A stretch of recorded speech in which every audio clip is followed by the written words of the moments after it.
강추위가 계속될 때 특히나 더 조심해야 되는 질환이 한랭 질환인데요.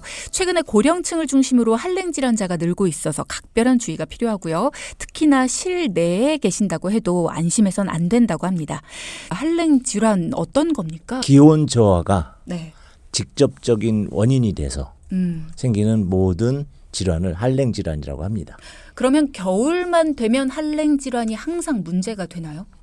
항상 문제가 되죠. 이제 사람에 따라 좀 달라서 네. 저는 겨울이 좋아요. 보면 열이 많아요. 이런 분도 계시겠지만 사람마다 어떤 기초 체온이라든지 아니면은 여러 가지 대사 능력 또 연령별 차이가 있기 때문에 네네. 주의를 안 하다 보면 한랭 질환에 쉽게 노출될 수가 있고 그렇구나.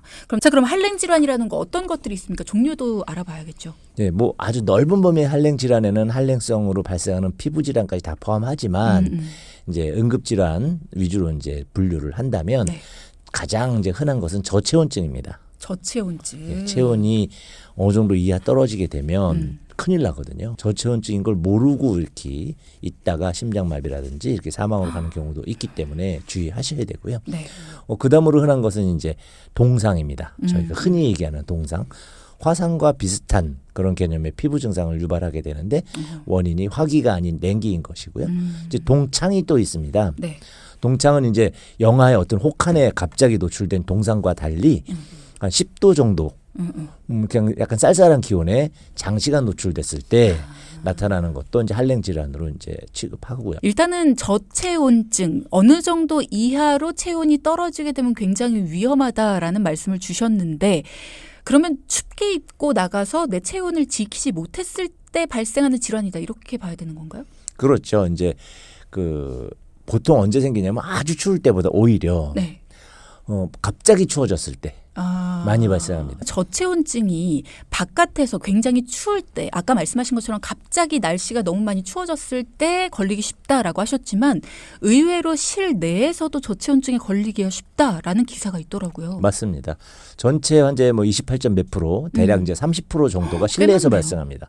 안에서 생기는 것이 낮은 온도 상태라는 것이 이제 18도 미만 아무 생각 없이 그냥 생활하시는 거죠. 그럴 때 주로 아까 말씀드린 영유아뿐만 아니라 노약자들께서 그 시기에 이제 체온이 급격히 떨어지게 되는 거죠. 그러면서 여러 가지 증상 저체온증을 가지고 이제 응급실로 오시는 경우가 생기는데 실제로 18도 정도인 줄 모르고 이제 사시는 경우가 15도 정도가 됐을 때도 잘 모릅니다. 실제 바람이 안 부니까. 네. 그리고 이제 노인분들은 온도가 많이 경험이 있으시기 때문에 이거 좀 떨어졌는데라고 하지만 이 정도는 좀 버티고 살지 뭐 이거 보일러 계속 이렇게 쉽게 떼면은 전기세 감당을 누가 해? 맞아. 난방비 때문에 그래요. 그렇죠.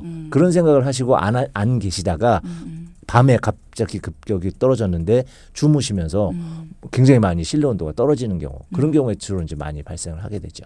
양말이라도 좀 신고 계시면 좋은데. 그렇죠. 그래서 원래 그래서 추위를 좀 타시는 분들이 오히려 덜 걸리는 경우들도 있는데 밤에 수면 양말도 신고 뭐 조끼도 입고 주무시고 목도리도 하고 주무시고 이런 분들이 오히려 괜찮고 이제 연세 드신 분들 중에 특히 남성 이제 할아버지들 중에 약주 한잔 하시고 덥다고 얇게 입으시고 이렇게 주무셨는데 새벽에 춥고 뭐 이럴 때 많이들 이제 노출이 되십니다. 저체온증에도 약이 있나요? 라는 질문 주셨네요. 물론 있습니다. 저체온이 이제 한 방에 관점으로 이제 말씀드려야 네네네. 될 것 같은데 원래 수족냉증이 있으신지를 일단 보고요. 저체온증 환자가 오시게 되면 저희가 이제 촬영을 해서 복부가 차가운지 머리 쪽이 차가운지 수족냉인지 이것도 파란색 온도가 떨어지는 부위가 어디냐에 따라 위장이나 이런 쪽에 문제가 있으시면은 건강이라든지 고량강 같은 이제 약제, 생강류의 약제인데 그런 약제 쓰고요.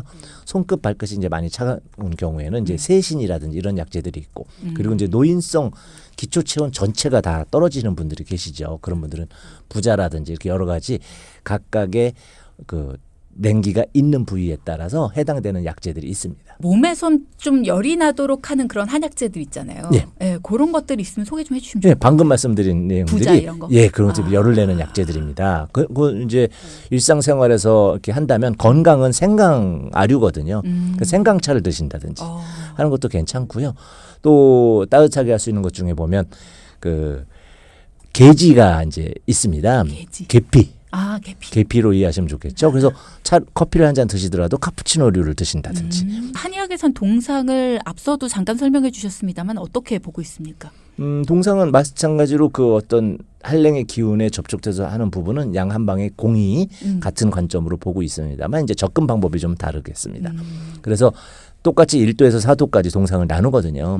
초기에 약간 간질간질하고 뭐 한 그런 정도는 이제 그 일기라고 하죠. 1도 동상. 보통 그런 정도까지가 그렇습니다. 많죠, 요즘엔. 예, 그런 경우는 이제 집에서 잘 관리해서 비벼주고 따뜻한 이제 찜 핫팩을 해주고 이런 방법으로 충분히 회복이 되고요. 그럴 때는 이제 저희가 일반적인 보약 같은 류를 사용을 하게 됩니다. 이제 무슨 뭐 십전대보탄 같은 것도 충분히 이제 활용할 수 있는 그런 약재들이죠. 그런데 이제 2기가 됐을 때 물집이 생기거든요. 2기부터는 좀 애매한데 물집이 생기면서 약간의 이제 그런 반응, 색깔도 변하려고 말고 이럴 때는 이제 전문적인 치료를 받으시는 게 좋은데 한방에서는 뭐 자운고라든지 이 자초 같은 그런 약재들이 있습니다. 그것을 뭐 바셀린과 한다든지 해서 하는 연고를 하고 침 치료를 하고 수포를 터뜨리지 않는 게 더 중요하거든요. 터뜨리지 않은 채로 의료기관을 가시는 것이 좋습니다.